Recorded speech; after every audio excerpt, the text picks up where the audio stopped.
We went downtown this morning as well, and he was in his crate, so you can see him when he's not sleepy. Oh, I see. Normally he's sleepy at this time, but Yeah. So how was the week? it was good. It was good. Yeah. And then how was your brother? It was good for him too? Yeah. Okay. Do you have any questions or anything? Not really. Okay. And then I sent you an email with the bonker thing. If that's something, if you were interested in the home, you have that as a resource. Is there a difference between bonking him with the bonker versus just like bonking him with your hand? No, the bonker is just Softer? it's softer and it's more like with the hand. You can do the hand. It's just it might hurt you more than him because his skull. Yeah. But the bonker is more easier just because it's you're not hitting your dog with your hand. It's just like a towel, just bonking it. But with the hand, if you wanted to use hands, instead of hitting him on the head with a hand, there's like Cesar Millan does it too. Mm-hmm. There's so the dog has the ribs right mm-hmm. here, and then the legs right here. So right here, there's mm-hmm. a soft spot. If you take 2 fingers, 3 fingers, and you just poke there really mm-hmm. hard, it'll surprise him and he'll be like, whoa, that's better than hitting on the head with a hand. Gotcha. But the bonker would be on the head, but you can poke him in the side. Okay. It's called the Cesar Millan, correction touch, whatever. Yeah. But that's an alternative if you wanted, if you don't have a bonker, but you want to use your hands and you're fine with that, you can just, jab the side right there. Yeah. And then with corrections, for corrections and behaviors that we want to eliminate, we don't say no. Oh. So for example, let's say, when you move into the city, he's barking at every single thing, outside the window. Yeah. And you just don't want it at all. You don't, some people like it because it's, protecting the house. Yeah. So it's kind of personal preference. But let's say you don't want it, right? You wouldn't say no. You just correct. Because when you add a verbal before the correction, he's going to keep barking until he hears the word. So he's barking. No, tap, he stops. I see. No, tap, he stops. But then if you want to eliminate it, there's no words. Mm-hmm. He's barking, just tap. And then he's like, okay, every time I bark, I get tapped. Versus every time I bark, I hear no, I stop, or I get tapped. Mm-hmm. Does that make sense? Yeah. And the same thing with eating snow. If you don't want to eat the snow, don't say no, just tap. Okay. Taking the shoes and everything, don't say no, just tap, because that's not something you want to control, Yeah. Because there's controlling and then elimination. You might want to control the barking at the window, just because you might like that protection. But then we're on a pretty high floor. I don't think that's going to be a problem. Okay, that sounds good. Yeah. I was just using an example. Yeah. If that were to happen or whatever. So, is there any way to control what he does when we don't see him? If we're in another room and he's in another room and he takes one of the toddler's toys, for example, and we don't notice, how do we teach him that that's not okay in general? You can do a few things. Are these toys in a room? Yeah. And he knows he's not supposed to go in there, but if we're not watching him, he will anyway. I'm sorry, he just flopped. You can do a few things. You can add a doggy gate for him to just not go in the rooms, or you can teach him that every time he goes in this room, he gets tapped. So what would happen is you go in the room first, right? Yeah, I've done that with him. With the e-collar? Yeah, and then when I take it off, he just goes in again. Okay, so that's where the bonker and everything would come into play, because he's taking advantage of you can't discipline me now, I'm gonna go in, right. But just to make it easier for yourself, I would either we have a rule for puppy raising stuff. Mm-hmm. If you're not keeping an eye on the puppy's crated.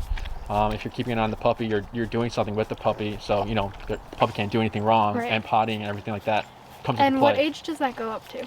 Say it again? What age does that go up to? When we tell our clients to crate their dog, if let's say they get a puppy from a breeder, up to a year. Okay. Just because if a dog is crated up to a year, and like the owner is like, you know, watching him and everything, the dog doesn't know he can go and steal stuff because he's been crated. So he has no, you know what I mean? He hasn't started that. But since he started it, you might want to crate him longer, just so he can like, you know, get comfortable with the crate first, and then later down the line as he's growing up, sometimes like dogs grow out of that stuff, like picking up stuff, you know, because he's still a puppy. Yeah. So that might help it like progress faster, the crating. Okay. Is he crate trained or? Yeah. Yeah, so I would just start doing that. It helps a lot. It disciplines the dog a lot because it just eliminates so many problems, and like, you know, what's he going? What's he doing? Where is he at? Oh, he's in the crate, so he's fine. Yeah. So I would give that a try. But yeah, we tell our clients, you know, crating up to a year, but it's different for them because we have to tell them like how to expose their puppy to the environment, because obviously you can't keep your dog in a crate, you know, every single day or whatever. The dog has to know where he's at and know the environment. Yeah. Anything else? Nope. How's he with the kids? He's good. Okay, and then it's just sometimes he forgets how big he is, and like when he's excited and running after a toy and he doesn't notice that like the toddler is there, he might bump into him. But like nothing like intentionally like jumping on it. Okay. No. Yeah. But yeah, like he knows what the e-collar is, so you can start using it for corrections and everything. Yeah. There's nothing wrong with keeping the e-collar on him all day. If you're going to do that, you just want to keep in mind that the contact points could cause sores because it's, you know, in one place all the time. So if you're going to do that, rotating the collar to the other side of the neck every 2 hours or an hour, or there's these things called comfort pads, which is a different type of like metal. So like if a dog for some reason is allergic to like the metal that's on the contact points, we switch it out, and then there's like an amazing difference with like the sores that are happening. I think this is a little too loose. Too loose?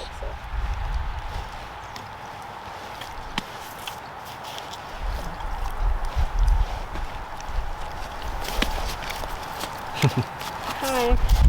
Okay. So since we're doing recall, you have a long leash, right? I think you said. Yeah. So if you want to go bring that out. Okay. Hey, you want to practice your stay? Stay. And I can step on the leash just to like in case. I don't. Oh, yeah. Fair. Hey. Do you have the e-collar? Yeah. Good tap. Good. Don't repeat the command? No. Okay. Good job.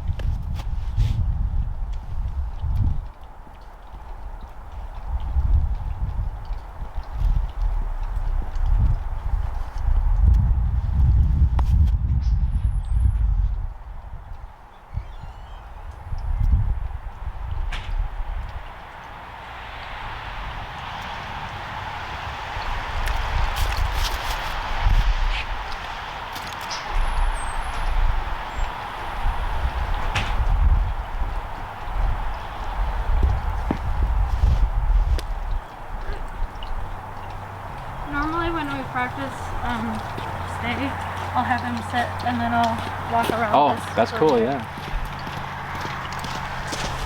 Good job. So right here you would correct that because you didn't break him. Good. Good. And take a step back.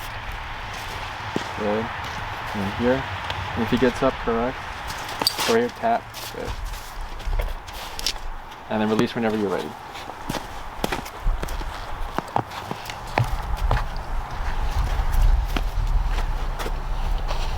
And how do I release? Whatever your release word is, could be break or okay. And then just, if you say break and he kind of doesn't move, you can use the leash to pull him out of the sit.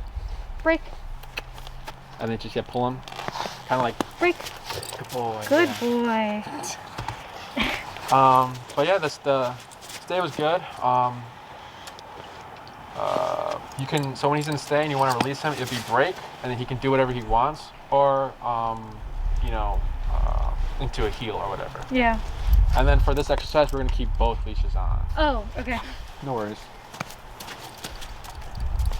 Hey, sit. No bear.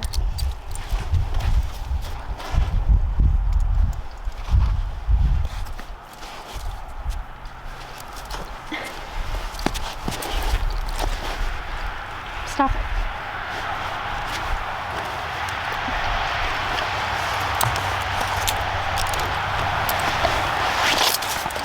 And then we can go.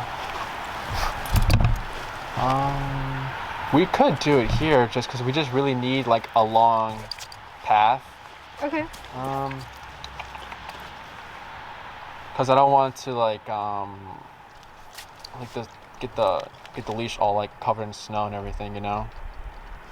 I think that's gonna happen regardless. Yeah. Okay. Yeah. We'll give it a try. Okay. Where do So you I'll wanna just go? say it again. Are we staying here then, or where are we going? Just trying to think.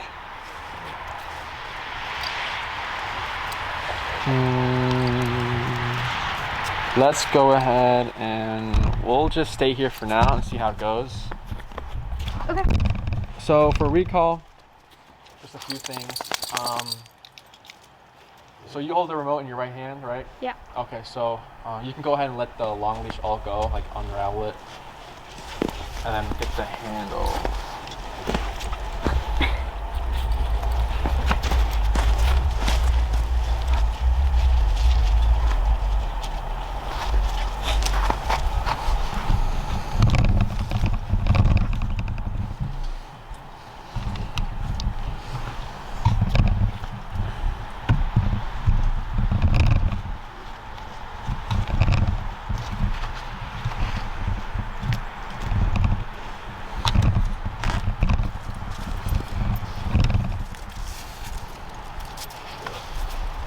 Okay, you have the handle? Yeah.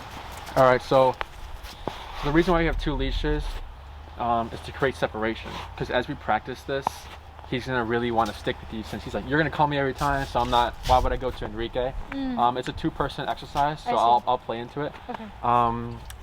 So remote in the right hand, and then what will work better if so you can go ahead and just grab the long leash and drop the short leash. So with your right hand, put the thumb in the loop of the long leash. Left hand? No, your right hand, the thumb. Oh. Yeah, perfect. Yeah, and then so it's it's both, everything's in one hand. I see. Yeah. So with recall, we're gonna be reeling in the leash as he comes. You think it's gonna? I don't want you to slip or anything. I don't know if it's okay. Okay. So you have like this, and then what you're gonna do is let me see. So it's gonna be like this. And then you're just gonna have the leash like this. So you would have the excess like that, perfect. And then as he's coming to you, like this. You can either do that or use your right hand and just pull like this. Yeah, like that. And then it doesn't matter. You don't have to hold all of that leash. Yeah. It's just that you can just let it go on the floor. Okay. But as long as you're like eliminating where he can go. So yeah. Let's say we weren't reeling in the leash, and you call him. He's gonna have 30 feet more to go the other way versus we're reeling it in. And then once he stops, or he's getting close to you, with your left hand. So for example, let me see this real quick. So let's say you're reeling it in, right? And then once you're done reeling it in, doing this, and then closing it, because he can't pull. Gotcha. So I'll do it again. You're pulling it, you're reeling it in, and then use your pointer finger, and then just close it. Okay. Does that make sense? Yeah. Any questions? Nope. So, does he have any concept of recall? No, right? Because sort of. like a food foundation, right? I think you said. Well, what we've been doing now is having him go off leash to potty over there, and then when we want him to come back, we just tap it. Okay, and how does he do? Or better now. Okay, this should clear things up, and we'll see whatever he's struggling with. But okay. You're gonna go ahead and just you can like let that go and just hold on to the with the right hand. Good.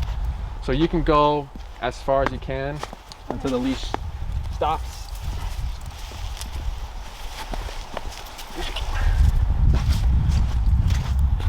Okay.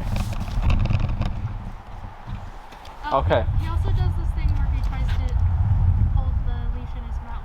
Oh, okay. All right. So. He might do that.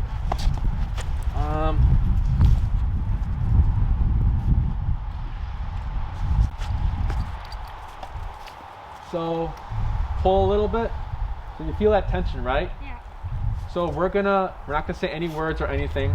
We're gonna say it again. He's holding the leash in his mouth. Should I tap for that? You can release the tension. So right here.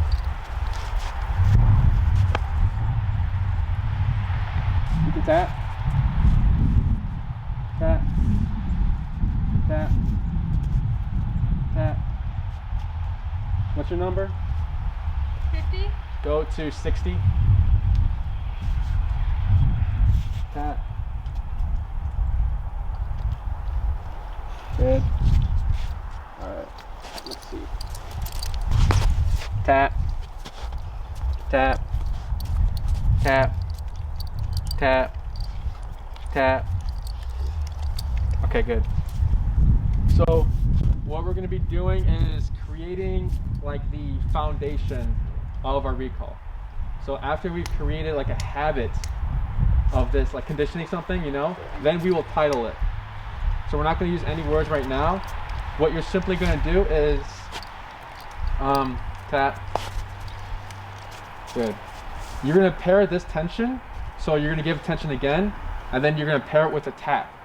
And then when I tell you to tap, I'm going to drop my leash, and then you're going to take 3 steps. So let's say tension, right?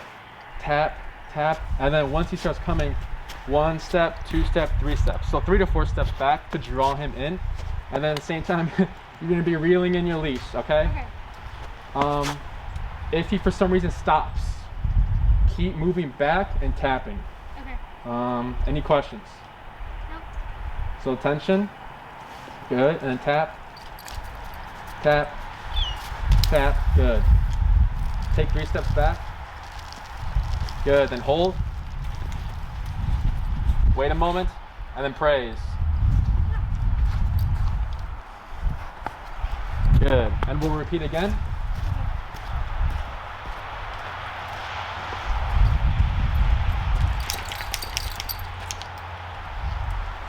Now you can go back to your position.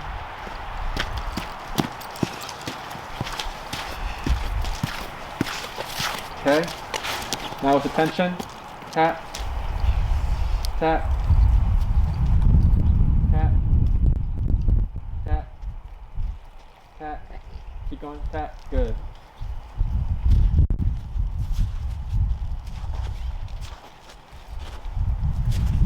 Now hold there, and then from here. Should I be tapping for him to drop it? Yeah. Good. So right here, he's not. So recall is 1 to 2 feet. He's not in that vicinity. Okay. So what you're gonna do is face him, and then take a few steps back, and then tap. Good. Hold, and then praise.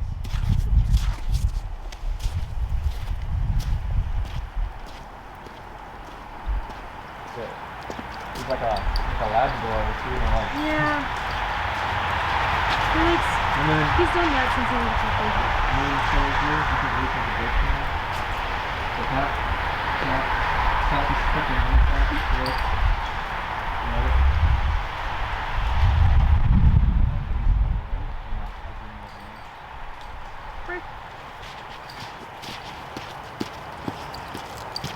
So I kind of want more speed.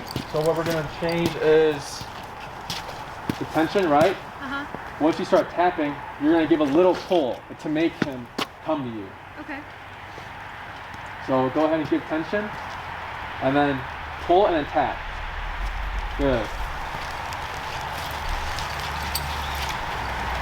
And Am I supposed to be able to get the rope faster than he comes? No, you're fine. So right here, tap, tap. Wait a moment. Wait a moment. Good, and then praise. Yeah, it's like, it's pretty hard at first, you know, because you have to focus on the steps and then you're going to release and everything. Yeah. So right here, go and release it. Right.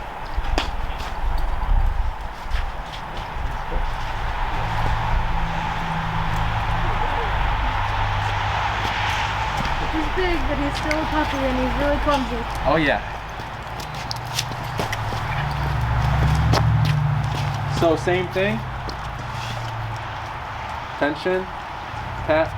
Good. Good, more speed. So keep moving back and then tap. Tap. Good, hold. See what he does. Good.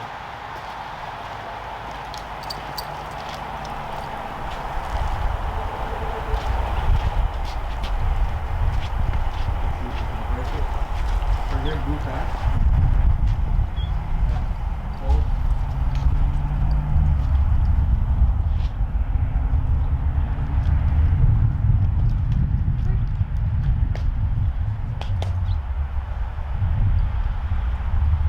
Two more. And then you can move it closer so you have more room to back up.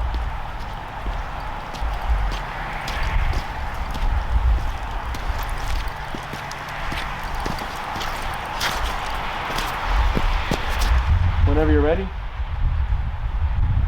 sort of under him, is that okay? Yeah, that's fine. He'll be fine. Okay.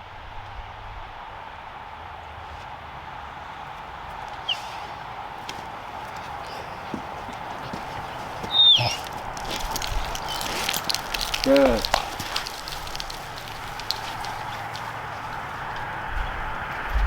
Good boy. On this last one, we'll switch, so you'll be over there and I'll be here to Okay. just like ease him up. Sounds good. Is him scratching at the collar a lot? Bob? Not really. Okay. It's not a big deal. Oh, sorry.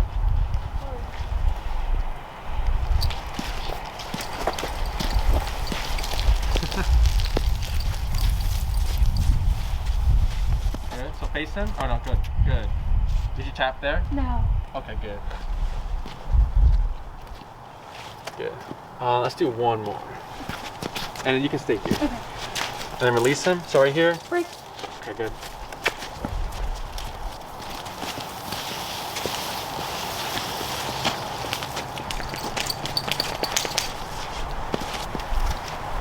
So wait a moment.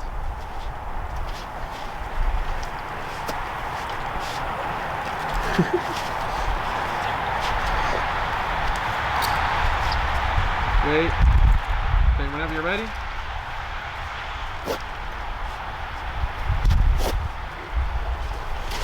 Good.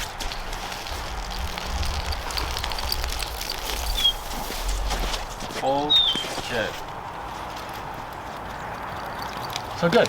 So now what we're going to be doing is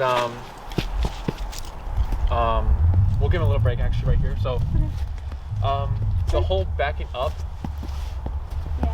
like it's important, and you're always going to be backing up when you're recalling. Okay. The reason is, like, most people will call their dog and be like, you know, bear come, and they'll just be like this, and then dog looks, he's like, what are you doing? And then they're like, whatever. But when you back up, bear come, like it draws them in. Yeah. So it helps. And then if, let's say you take them to a dog park or like the dog beach in Montrose, and it's loud, you know, it's a beach. Yeah. So when you yell when you yell, bear come, he can't hear you, but then you tap. So he's like, whoa, I see mom, but I can't hear what she's saying. But then he sees you tap, you know, backing up. He's like, oh, that's recall, so I'm gonna come to mom. Gotcha. So that's why the backing up is very important for Bear. It's a little visual for him to help him out with the recall. And then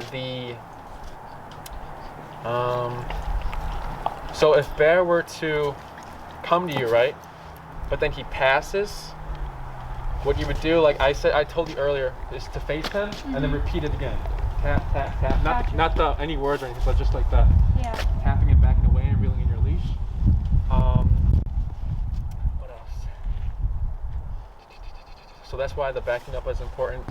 So right now what we're going to be doing is the same thing, but backwards. So we're going to tap first, then the leash. Okay. Just so we know, we want him to get to the point where it's the e-collar making him go to where I was recalling him, not the leash. So I'll go ahead and we can switch sides again. Okay. Sure.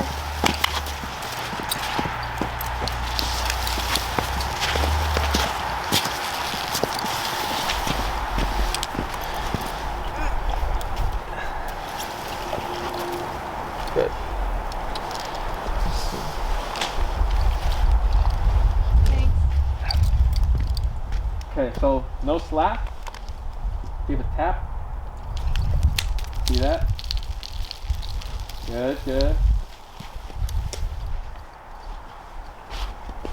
So over here, back up and tap, tap, tap, tap, tap. Reel in your leash, tap. Good, hold. Face him, back up and tap, tap, tap, tap. Reel in your leash, tap, tap. You can curve this way, tap, tap, hold. So back up and tap, tap, tap, tap, hold. Almost, so take one step back and tap, tap, back up and tap, tap, tap, tap, doing good, tap, hold. So facing, back up and tap, tap, hold. There you go. Look how close you did. Crazy. Good job there. So we want to see that. We want to see him like, where did I go? Where did I go? I'm gonna go inside. Forget this stuff. You know? We want to see it so that in a realistic situation, he doesn't know what to do. He knows that, oh, I need to go to mom. That's why. So we need to see the mistakes to, you know, proof it. Yeah. But that was really good. Good job. And break. Break.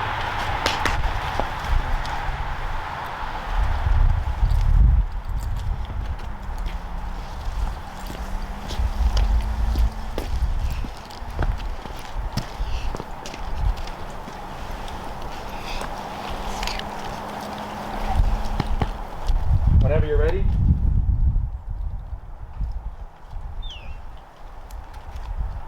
Back, tap. Good.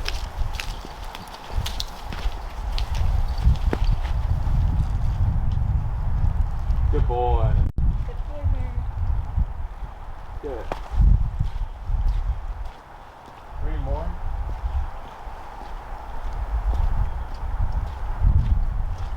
Break.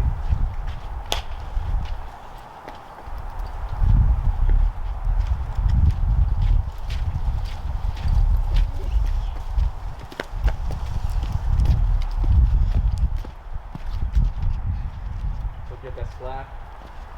Good. Whenever you're ready.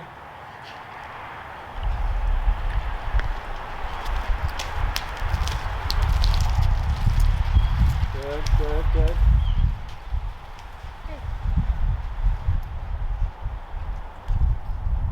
Good.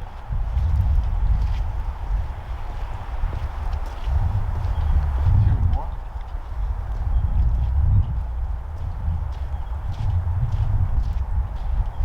Break.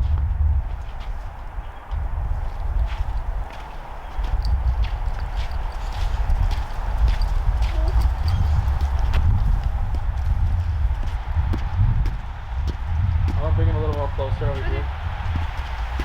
Good.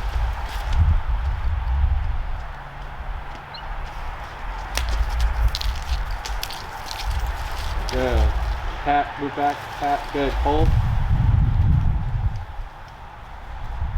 Good. One more.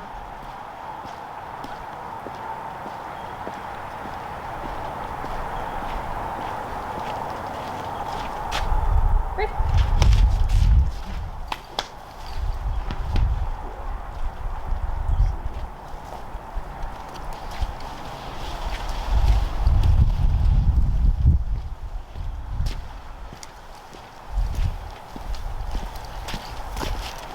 Okay. Wait a moment. Good.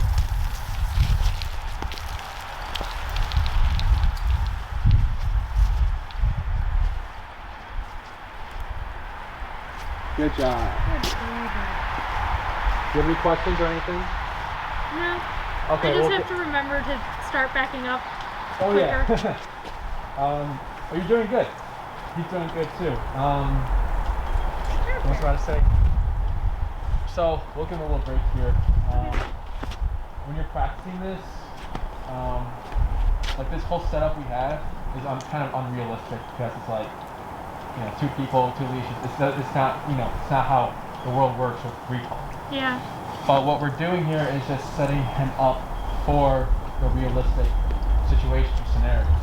So how that would look like when you're practicing this like outside or whatever, you would bring out your long leash, let him do his business, whatever, and then let's say, does he like squirrels or does he like? Probably. Yeah. So let's say he likes squirrels, and then he sees a squirrel run up a tree, let him go get it, let him have his fun, let him bark at it, let him try to get the squirrel and everything, and then the longer you leave him, attached to the squirrel, the more disconnected he is from you. He forgets you and everything. He's really wanting that squirrel. So then when you're ready, do the recall with the long leash. So that's one way to practice it. There's like different ways you can recall him. So you can recall him when he's going to see the squirrel, because that's when people usually want their dog to come. It's like when you're running away. Right. When my dog's running away, I want my dog to come, or when my dog chases something or moving. Yeah. That's when they need it. So you can do it when he's running to the squirrel, or you can do it when he's at the squirrel, or you can do it when he's like about to get the squirrel or something like that. You just want to be careful how many times you drill this command. Because, I noticed it here when I was walking back, he kind of didn't want to go because he wanted to stick it to you because he knows what's going to happen, So when you drill this out with like, when you bring it outside, he's not going to want to just, so let's say he loves going out in the snow. But then you recall him every single time. He's like, well, I don't want to go in the snow because he's just going to call me. Does that make sense? Right. Same thing with the squirrel. Every time, if you recall him every single time he runs to a squirrel, and you're very consistent with that, he's not going to run to the squirrel. Great, yeah. So it's important to mix it up. You come outside, maybe do one recall for the day. The next day, 3 recalls. The next day, none. Then you just have fun. You don't mix it up for him. Okay. Because you don't want him to stick so close to you, because that's hard to fix. Right. For him to, enjoy the breaks to you. Yeah. I'm sure if you have no problem with it. For sure. Other ways you can make the break command effective, if he likes balls, we say break, throw the ball. So then he goes. Yeah. So then if it's just you or your brother, that's how you would practice. If it's both of you guys, you can do this setup if you like, just to practice the foundation of it. It needs a little practice that. And then you wouldn't need the short leash. The short leash is just for the 2 people thing. Gotcha. You can just have the long leash, let him do his business. What else?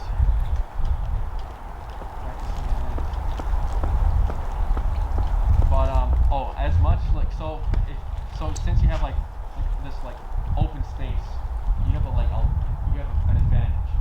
People in the city, they kind of struggle because it's hard to find because they have to go drive somewhere to an open space, so it's kind of time consuming. So it takes longer for them to get a good recall. Your recall your training when you're practicing there is only as good as the environment is practicing. Right. So it's very quiet here. It's probably going to be easy.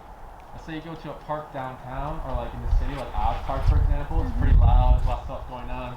He might struggle. But the most important thing is he knows the command. So all you have to do is just practice a little bit there, just to remind him, hey, it's the same thing here as it was back home. Right.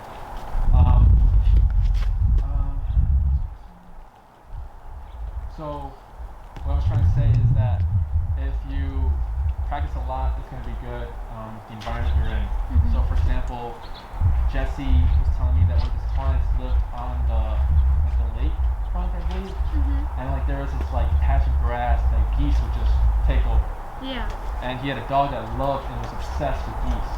So he took the opportunity and he took the advantage of just letting his dog go with the long leash. We got a 100-foot long leash with him. Oh wow. He just let the dog go. He would recall him when he goes to them. He'd recall when he's running around with them. He'd recall him at all different times. So he got a solid recall in 2 weeks because of that exposure. And the dog really wanted the geese more than anything, more than balls or anything. Yeah. So it was really struggling. It was hard for the dog, but at the end he can call his dog off anything basically. If he overcame geese, anything is easy. So just keeping that in mind, when you're in the city, try to expose him, practice taking care, try to keep just difficult for him. So just do the same thing here, just practice him over there, that environment. But does that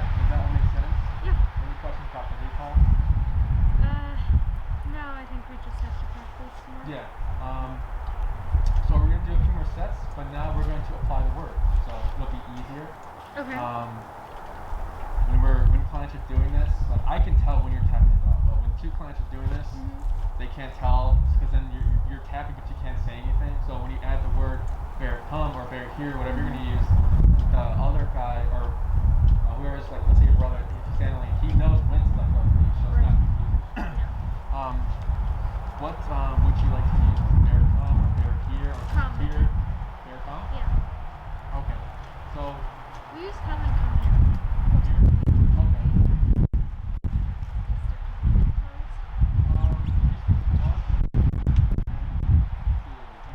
Consistency is always good for dogs and the shooting spot. And repetition.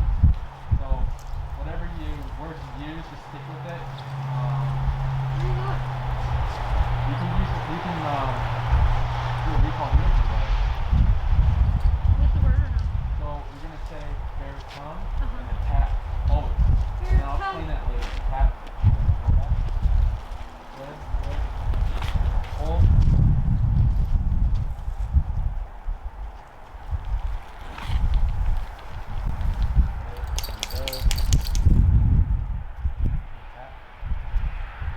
So right here, it's a little farthest. Take one step back and tap. Better. Good. So the reason why we want to tap after every single time we say bear come. Let's say he's out in the field, right? Bear come, and he's looking at you, but let's say he's off leash, so you got him reliable, you know? Bear come. He turns, but then you tap as he's coming. What do you think he's gonna do? Stop? Yeah, he's probably gonna get a little confused. Yeah. Sometimes dogs either stop or they go the opposite way because they're like, oh, wrong, go the other way. Right. So, in the beginning, only in the beginning, in the first few stages, bear come tap always, because if you see it, you're practicing with the long leash, so you can fix it. So if you say bear come, he's coming tap, he's gonna be like, whoa. You have the long leash to help him out with the e-collar as well. Right. Does that make sense? Yeah. But this is not forever. It's when you start seeing him, it doesn't bother him. So like, you can experiment, bear come tap, and then if he's coming like halfway, tap again, see what he does. He should speed up when he feels tap, but just like, make sure proofing everything so it's a safe recall. Gotcha. So yeah, we'll practice that real quick. Go ahead and release him whenever you're ready. Right. And then I can go that way.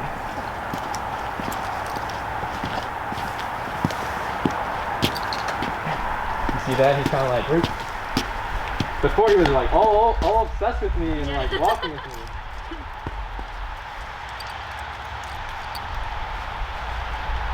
Whenever you're ready. Bear come. Tap, good.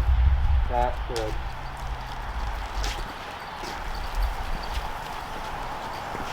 I forgot to back up. Okay. So here, tap. Good. Now brace. Good job. 4 more. Right. Let's see if we...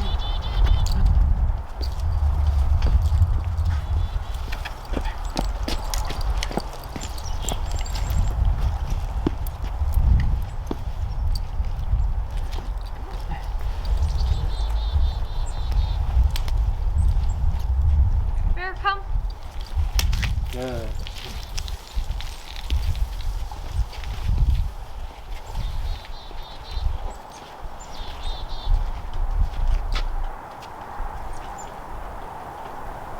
Right. Give a tap, yeah.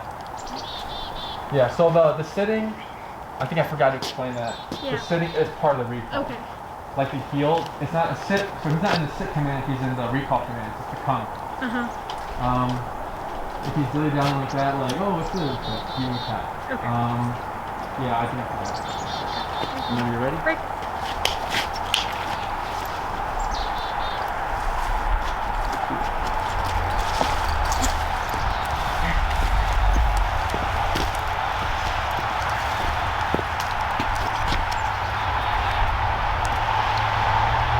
Bear come.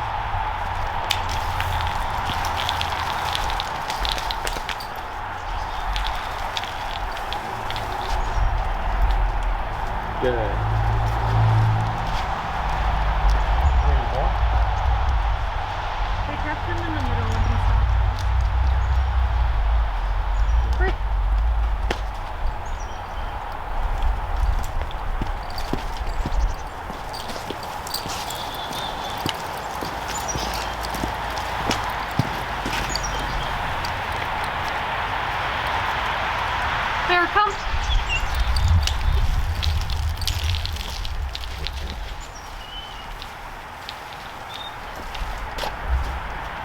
Good. 2 more. Should I put it down? Because he's running. Yeah, what's the number? 60. You can go down to, let's touch 50 again. Break.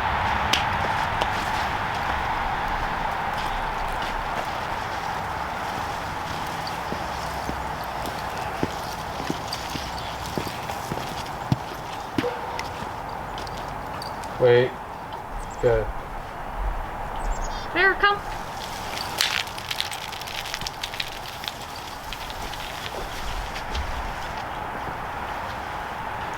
Good. Boy.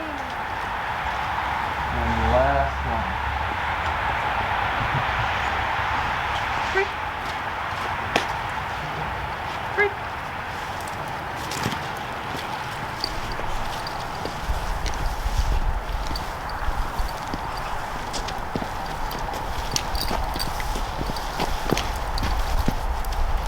Good. Here, come. Good, good, good. Good boy. Hey, mommy. Good boy. And then with the positioning when he comes, so right now he's like in the heel position. Yeah. Doesn't matter. If he goes behind you, it's good. Just as long as he's like that close to you. If he's like here, you know, I had you fix it because like usually when people do recall, like other trainers, it's like you know, they come and then they don't make you sit, or they don't make it, you know, they don't apply the discipline that we do. Yeah. So then they come and then they just go right away. They just Right. like, okay, I'm here, I'm gonna leave now. Yeah. You don't have food or anything. Right. So when you apply like discipline, like you need to be specifically here. Yeah. Then it adds so much more like reliability with the recall. For sure. That makes sense.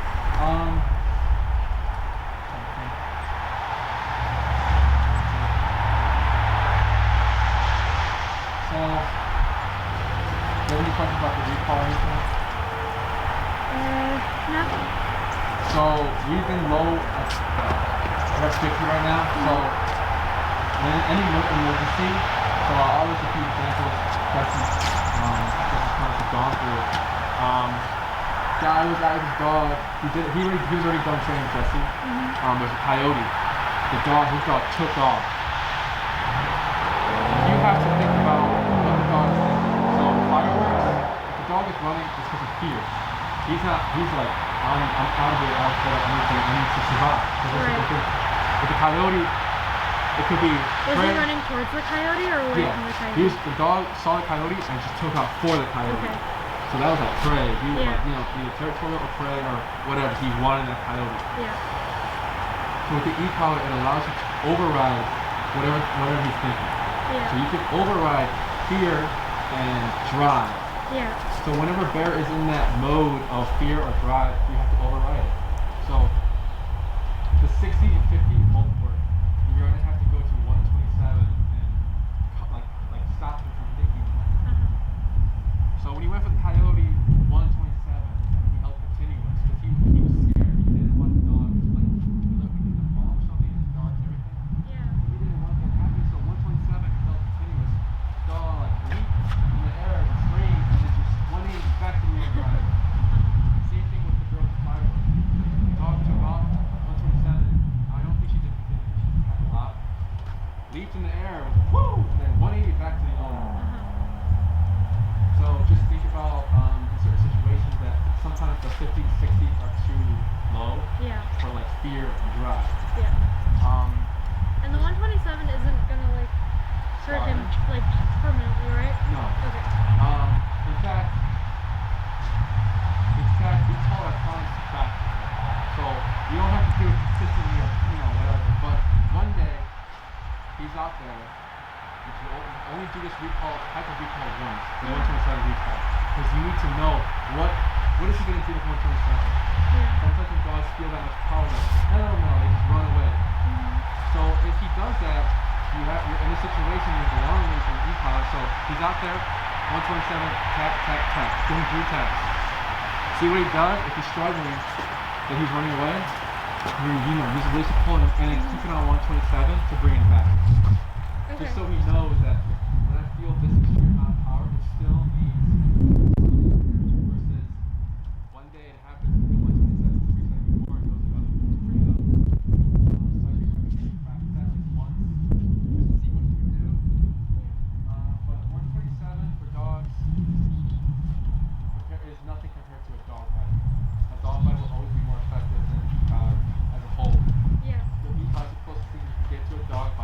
So that's why Bear understands what you're doing. He understands that language because it's familiar. Yeah. But don't worry about 127 causing anything. When you do it, don't console him. Just ignore him. Let him just, recover himself. He's got good recovery. He's got good genetics and everything. But sometimes dogs, like when you put the eek on them, they just kind of like shut down a little bit. That's just genetics. That's how they handle it. But Bear, he'll be solid after that 127. I don't think it'll bother him that much, honestly. Okay. But any questions about that? Nope. Okay.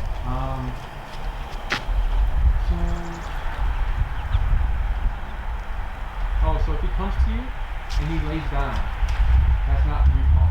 It's kind of like the same thing with like you're in heel, he goes, let's say he needs to pee, and you know he needs to pee, but he can pee, and then he just goes to the tree and pees and you let it slide. The same thing, he's like, I came to you, I'm gonna lay down. I can lay down? She's not doing anything? You just leave him, Yeah. So you want to be really strict, so if he lays down, you want to crack that up, release up and back.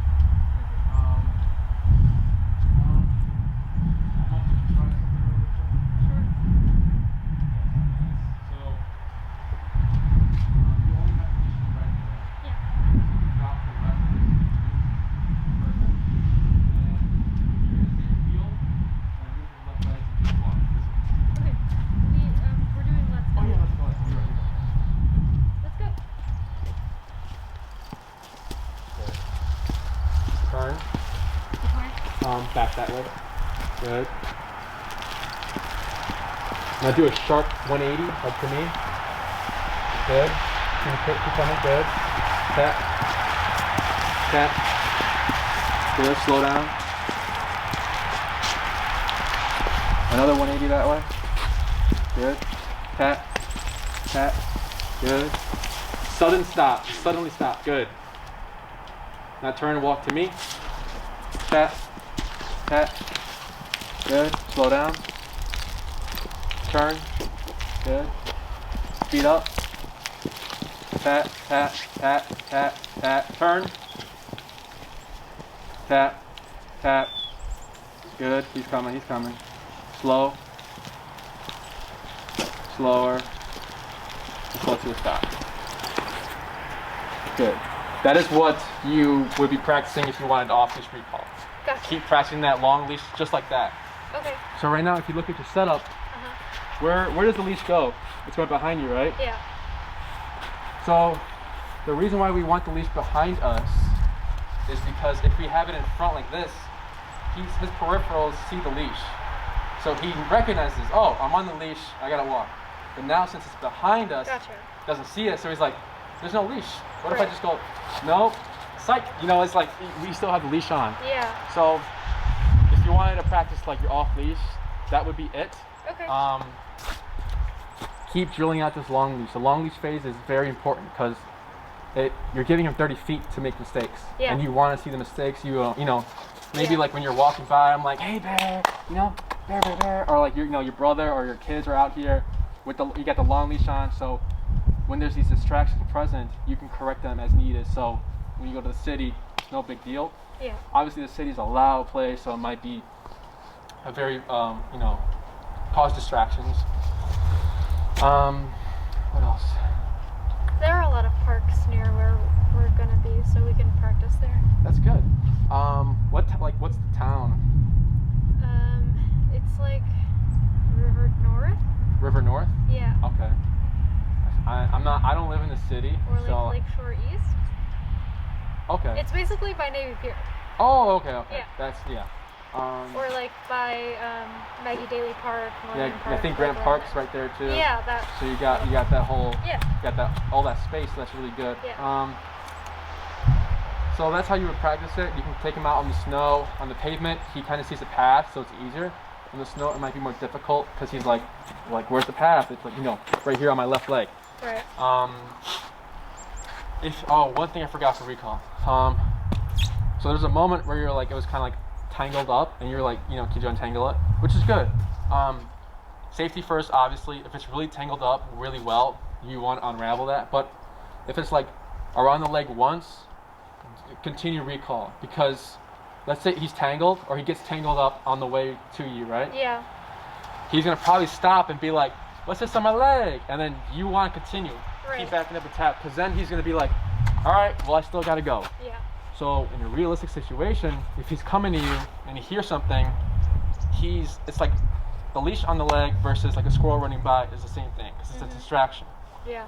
So he's starting to recognize that no matter what, go to mom, because even though my leg's tangled up, even though there's a squirrel running by, even though there's like dogs barking me or dogs chasing me, like if you're at the dog park, go to mom. Yeah. So obviously, unless it's like tangled up pretty well, you want to fix that. I think Jesse was telling me that it was pre-training with Jesse that the owner would have the long leash on his dog at a dog park, but then it got tangled up really good and it just snapped the dog's leg. So safety first, obviously, with the long leash. If it gets too tangled up, stop it and help him out. Yeah. If it's nothing really that serious, keep pushing him through that, just so he's, exposed to that experience. Any questions? Nope. So I gave you 2 ways to practice this way, or just letting by yourself as well if needed. Yeah. Trying to think. And then we only repeat the word once. Oh no, we don't repeat. We only say the word once. Bear, come, tap, and everything is with the leash or e-collar. If you start repeating it, he's gonna recognize 2. Like he's gonna, like when owners repeat commands, sit, sit, sit. Then the dog sits. Always on the 3rd sit. Why? Well, that's when he wants to sit. He wants to sit on the 3rd one, not the 1st one, not the 2nd one. He wants to sit on the 3rd one. So then he's gonna start to recognize that. But with the econ and long leash, you can make it happen. Yeah. Definitely keep the long leash for a while, just so it's proofed and everything. Yeah. What else? So next week, Next week we're still gonna be here. Okay. The week after that we might already be downtown, but I'll keep you posted. Okay. Because I think you wanted to learn place as well, right? Yeah. Okay. So next class, there's a recall part 2 to this. There's more. Okay. So we can go over that, and then if we have enough time, we can do place, or we can do place on your last class. The last class, I think we probably want to do something in an environment that is more distracting, so we can. Oh, you want to save it? Yeah. Save it till when you're in the city. I mean, yeah, because we'll probably want to make sure he knows, he listens to everything. Yeah. What can happen is when you move in the city and everything, we can meet you at Oz Park. Okay. And that can be either on schedule, so the Saturday, same time, the week after next week, or you can say, we'll see you when we really need this class. Or could it be at the park that we would go to, so we can go to the dog park together and see how he does there and correct anything there? Oh, you want to go to the dog park? Yeah. What's the dog park in that area? What's that called? I'm not sure, but I can find it and send it. Is it on a beach? No, it's I don't know how to describe it because I don't normally live in Chicago. I normally live in LA, and I'm only here for a few months. Okay, yeah. So. Am I in this guy's way?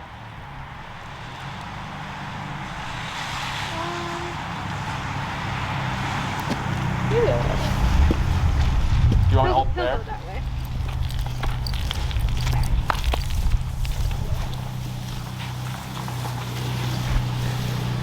He's still in that heel. Yeah. Give a tap.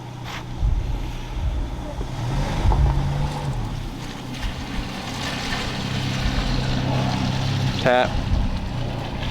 Tap. Tap. Tap. Should I go up? Yeah. Good, there we go.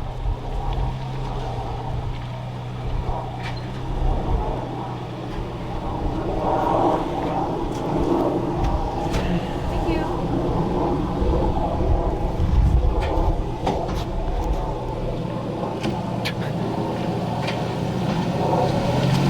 Tap, tap, tap, tap, tap.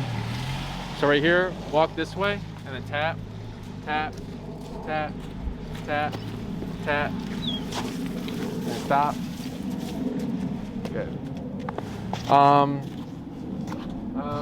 I would have to check with Jesse because we usually, I mean, I'm not sure if we do meet at dog parks, but are you trying to find out correcting play behavior? Yeah, How he plays at with a dog park, if we want him to, if he's off leash playing with other dogs, how to tell him to come back, which is probably going to be very similar to this, and what to do if he doesn't listen.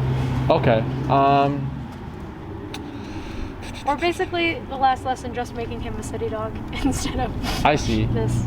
The only thing is, with those city dogs, yeah, you can't control your environment. So right. let's say you're calling Bear, and he's running to you, but then a dog sees Bear running. He's like, I want to go mess with Bear. Right. Then there's a conflict there, but then Bear might be like, I need to get to my mom. Back off. Bam. Dog fight. We don't know. I can't control those dogs. Versus, if you want him in a setting of dogs. Yeah, and you want me to practice the recall with it, what you can do, again, I have to talk to Jess, but here's an option. Yeah. We have a daycare at our facility. I think that would be good anyway because he's pretty much grown up without socialization except for his Pomeranian brother, and he's tiny. Yeah, so doesn't do anything. So. At our daycare, we have an evaluation process. Okay. So let's say, she said he hasn't really socialized with any dogs, yeah. correct? So we'll do the evaluation, but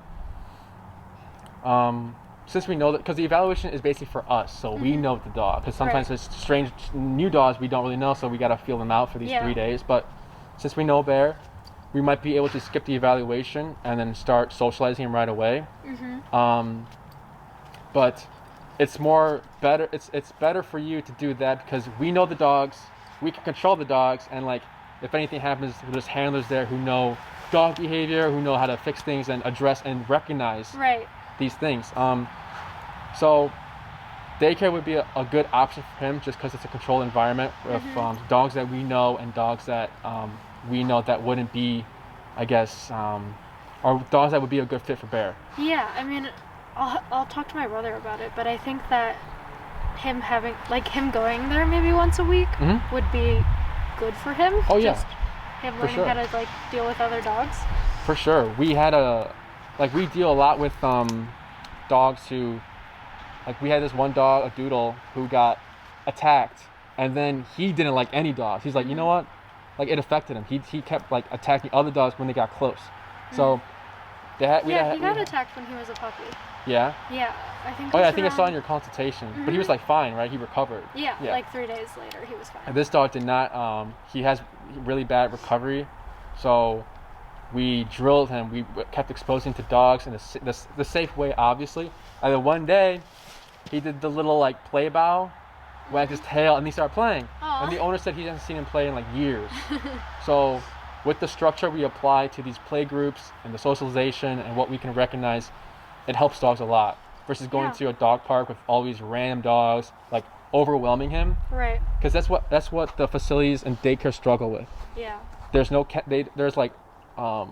what is it? No cages, no crates. They just let the dog go. Dog's in a new environment.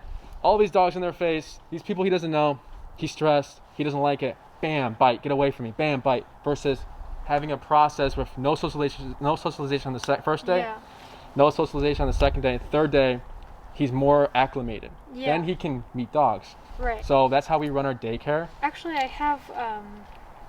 I just remembered we have taken him to a dog park before, but it was when he was a lot younger. Yeah.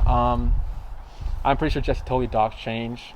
Things just change. We can't control these things, but if you want to do it the safest way, I do recommend you either do a lesson at the facility or just do the daycare, and then we'll just let you know, because I work at the daycare too. I'm a handler there. Okay. It's me, Brianna, Corey, and Jesse's there, and we all been there for over a year, so we know what you recognize. Yeah.